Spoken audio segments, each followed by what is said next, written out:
Order! Order! You are an incorrigible delinquent at times. Behave yourself, man!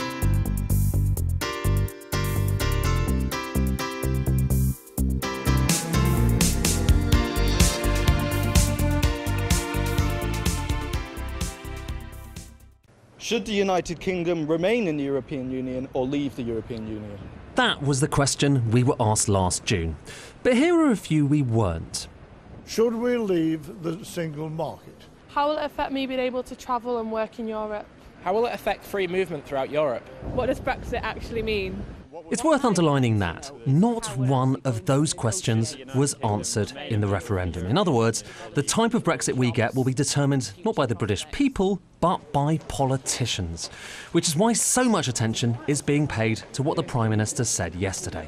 What people want is for us to focus on the right outcome for the UK. Actually, there'll be a variety of ways in which we get there. But people who simply talk about issues around membership of the single market, access to the single market, are looking at the means. I'm looking at the outcome, and the outcome is a really good, ambitious trade deal for the UK with the European Union. Those comments caused a sharp fall in the pound, which is already a fifth weaker against the dollar than before the referendum, and is already affecting businesses.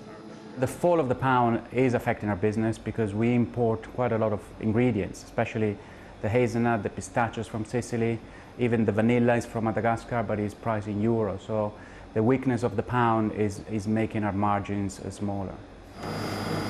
Then again, for some companies, the weaker pound means stronger exports. But either way, uncertainty is likely to be on the menu for some time. Put it this way, the referendum result was a bit like saying the majority of Britons want to have ice cream, but what it didn't tell us is what flavour, or indeed whether there were going to be any toppings, or it was going to come in a tub or a cone. And so it is with the EU. We know the majority of people want to leave, but for what? For the customs union, like Turkey, free trade and no tariffs with Europe. Or the European Economic Area, like Norway, closer access but keeping freedom of movement. An independent trade deal like Canada. Or just leave it all and fall onto World Trade Organization rules. In other words, it's not just a simple question of hard versus soft Brexit. You've got hundreds of different flavours, combinations and textures. Nor is it even clear which version the PM herself wants.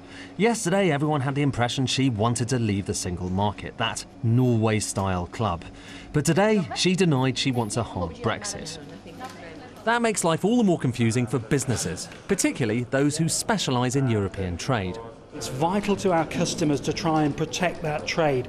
Britain was one of the founder countries in the single market. It was actually our idea. It seems a remarkable thing to try and renegotiate a less preferential trading agreement than the one that we have now.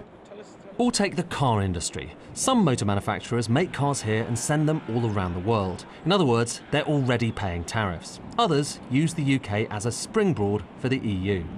In short, this is a far knottier, more complex issue than is mostly painted. Expect more confusion for many more months. Ed Conway, Sky News. I've been getting away with it all.